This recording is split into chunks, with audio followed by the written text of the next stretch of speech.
La communion des saints ou la nécessité de prier les uns pour les autres par le Père Bourdaloue.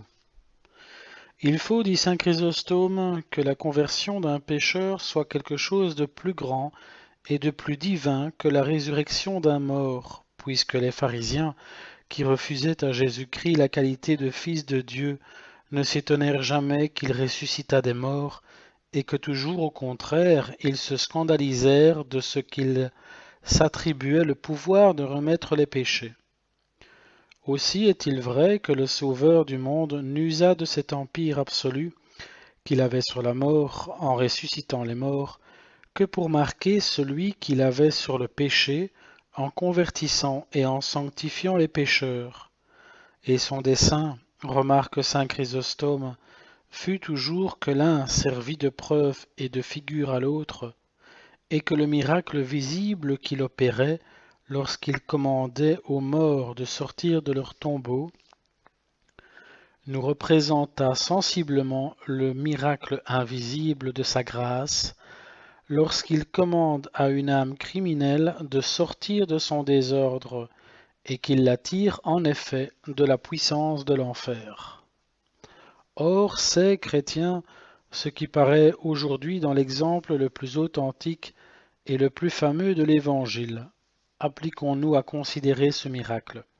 N'en perdons pas une circonstance, et pour y observer quelque ordre, voyons ce qui engagea le Fils de Dieu à ressusciter Lazare. Voyons quelles conditions il exigea avant que de lui rendre la vie.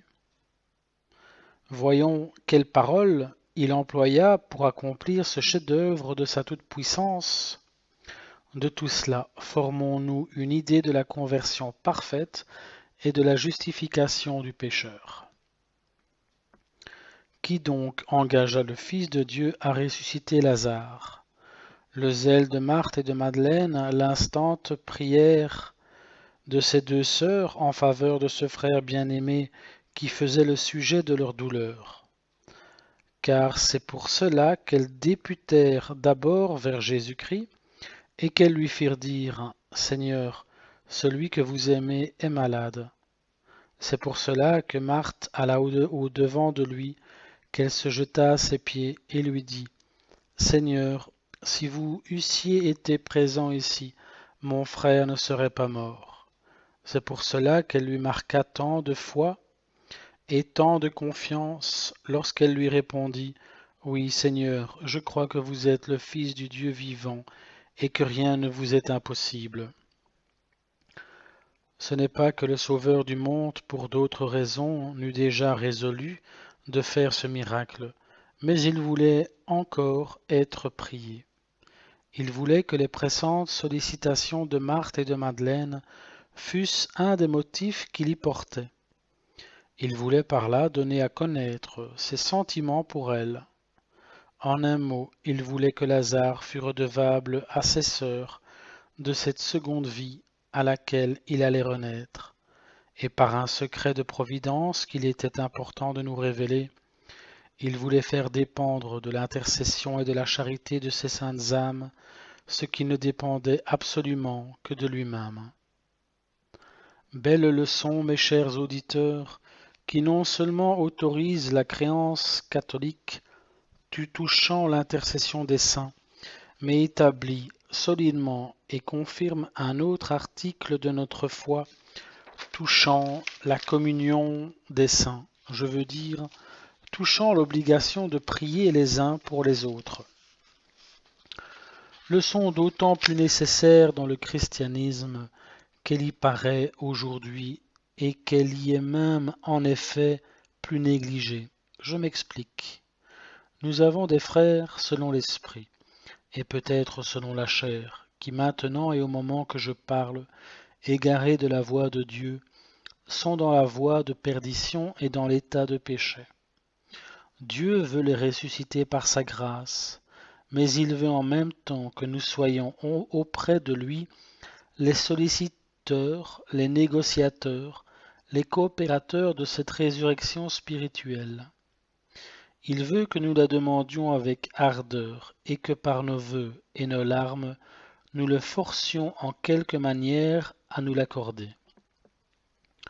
Sans cela, il ne lui plaît pas d'ouvrir les trésors de cette grande miséricorde, qui doit être le principe du salut et de la conversion des grands pécheurs. Ainsi, dit saint Fulgence, l'Église n'aurait pas saint Paul, ce vaisseau d'élection, ni saint Étienne n'eût prié. Et j'ajoute qu'elle n'aurait pas saint Augustin, ce docteur de la grâce, si sainte Monique n'eût pleuré.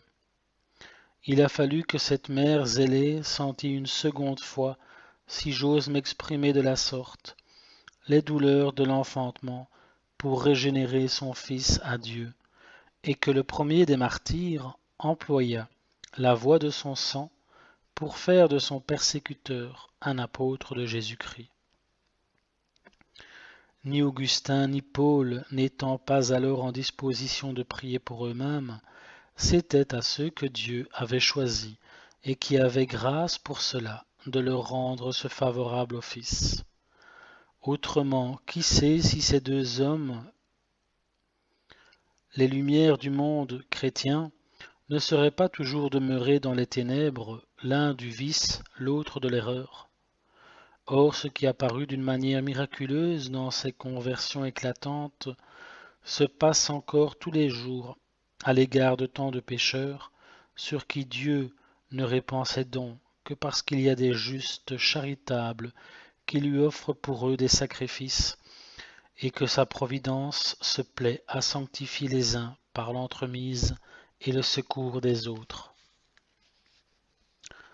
Ah, mes chers auditeurs, combien pensez-vous qu'il y ait dans le monde d'âmes perdues et comme abandonnées de Dieu, parce qu'il n'y a personne qui prie, ni qui l'intéresse pour leur salut.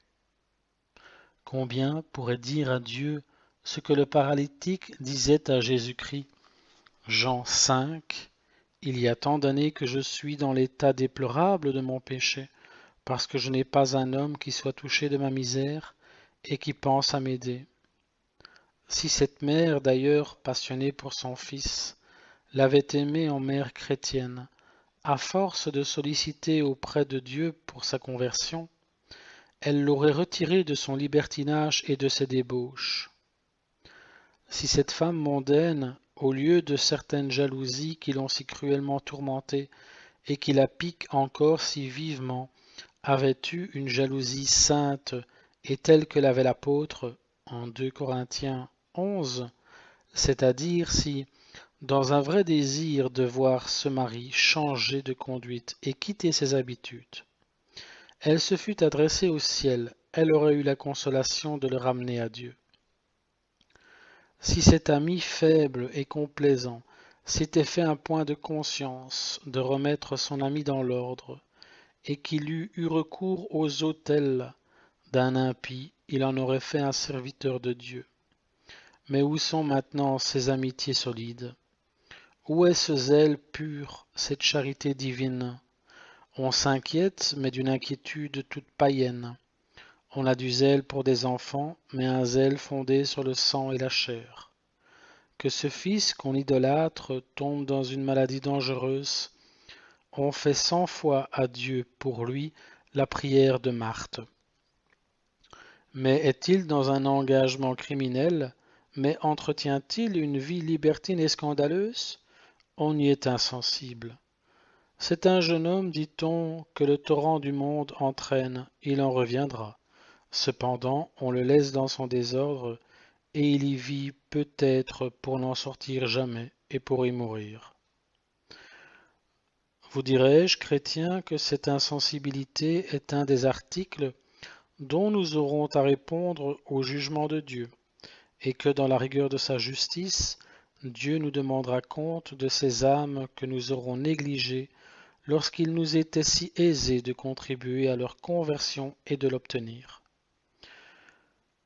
Quoi qu'il en soit, toujours est-il vrai que dans l'ordre de la prédestination, tel qu'il a plu à Dieu de l'établir et de nous le déclarer, la conversion des pécheurs est communément attachée aux prières des justes.